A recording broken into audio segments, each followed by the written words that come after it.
আসসালামু আলাইকুম ভিউয়ার, সবাই কেমন আছেন? চলে আসলাম আমার রান্নাঘরে।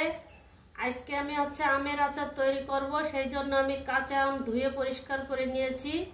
আজকের আচারটা হবে আমার আম তেল, যেটাকে বলে তেল দিয়ে আচার হবে, সেই আচার তৈরি করব। এই জন্য আমটাকে এই যে এখন কেটে নিব। এই যে আমি আমটাকে কেটে নিয়েছি এইভাবে পিস করে। এই দেখুন, আমি এই যে এইভাবে পিস করেছি। আপনারা চাইতে বড়ও করতে পারেন, অন্য স্টাইলেও করতে পারেন। আর আমি খোসা সহ দিব, তাই আমি এইভাবে পিস করে নিয়েছি। এখন এটাতে দিয়ে দিব আমি লবণ, দিয়ে দিব হলুদের গুঁড়া, দিয়ে দিব জিরা ধনিয়া গুঁড়া, ধনিয়া গুঁড়া একসঙ্গে দিয়ে দিলাম।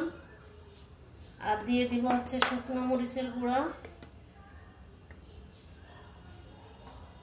এখন এটাকে আমি ভালো করে ঝাঁকিয়ে মাখিয়ে নেব। আর একটু হলুদ দিলাম। এই যে এইভাবে লাগবে না, এইভাবে একটু ঝাঁকিয়ে মাখানো বড় খাঁচা ধরে আমি রোদে দিয়ে দিব।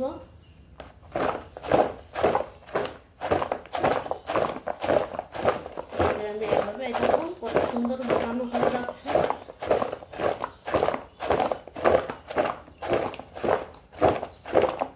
এই যে আমার মাখানো হয়ে গেল। এখন এরকম একটা খাঁচা থালে আমি রোদে দিয়ে দিব।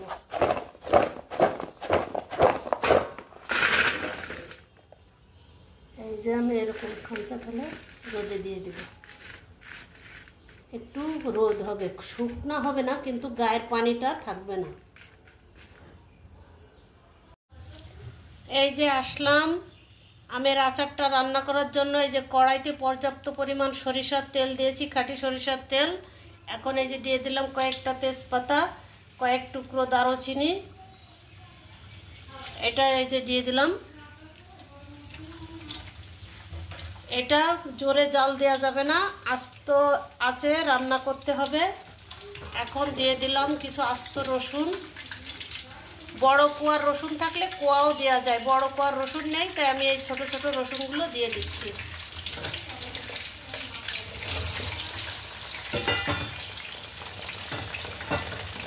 এই যে রসুনটা দিচ্ছি। এখন এই হালকা আছে এমনি নাড়তে থাকবো। দিয়ে দিব কিছু পাকা কাঁচা মরিচ, এই যে আমি ধুয়ে রেখেছি পরিষ্কার করে।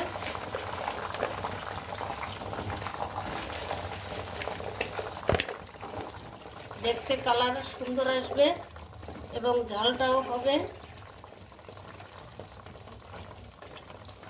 এই যে দিয়ে দিলাম।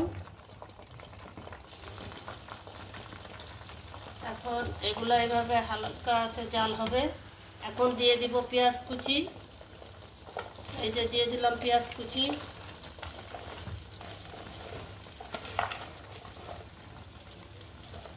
এখন এটা এভাবে রান্না হবে।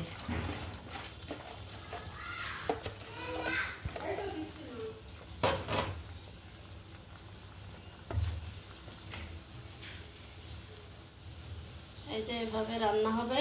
এখন এটাতে আর হলুদ লবণ কিছুই দিব না। হলুদ লবণ আমের গায়ে মাখানো আছে, মশলা মাখানো আছে। এখন এটা একটু কমে গেলে আমগুলো দিয়ে দিব। আচারে দেওয়ার জন্য পাঁচফোড়নটাকে আমি ভেজে গুঁড়ো করে নিব এবং এক্সট্রা আর একটা মশলা বানিয়ে নেব।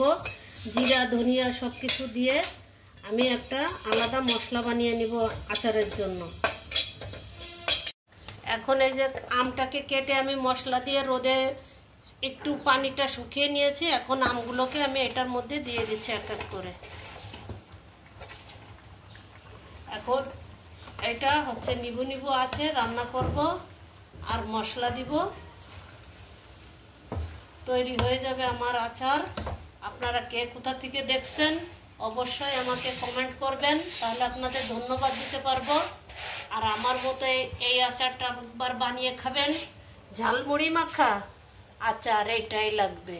ভাজা মাখানো, চানাচুর ভাজা মাখানো খাবেন, এই আচারটাই লাগবে। খিচুড়ি খাবেন, পোলাও খাবেন, সাদা ভাত খাবেন, শাক রান্না খাবেন, যা খাবেন এই আচারটা লাগবে।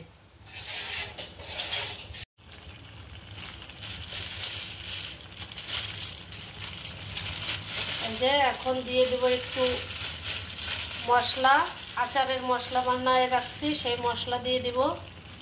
এই যে পরে নামিয়ে আমি পাঁচফোড়নের গুঁড়া দিব। আর এটা আমি একটা আচারের জন্য ধনিয়া, জিরা, মৌরি এসব দিয়ে একটা আচার মশলা বানিয়ে রেখেছি। এভাবে রান্না হবে।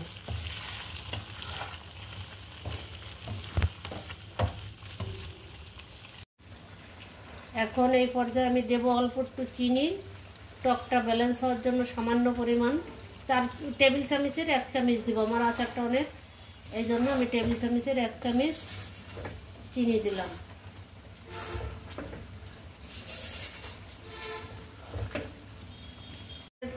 দীর্ঘদিন সংরক্ষণ করে রাখবো যাতে নষ্ট না হয়, ফাঙ্গাস না পড়ে, তাই দিয়ে দিব একটু সিরকা। এই যে দিয়ে দিলাম একটু সিরকা।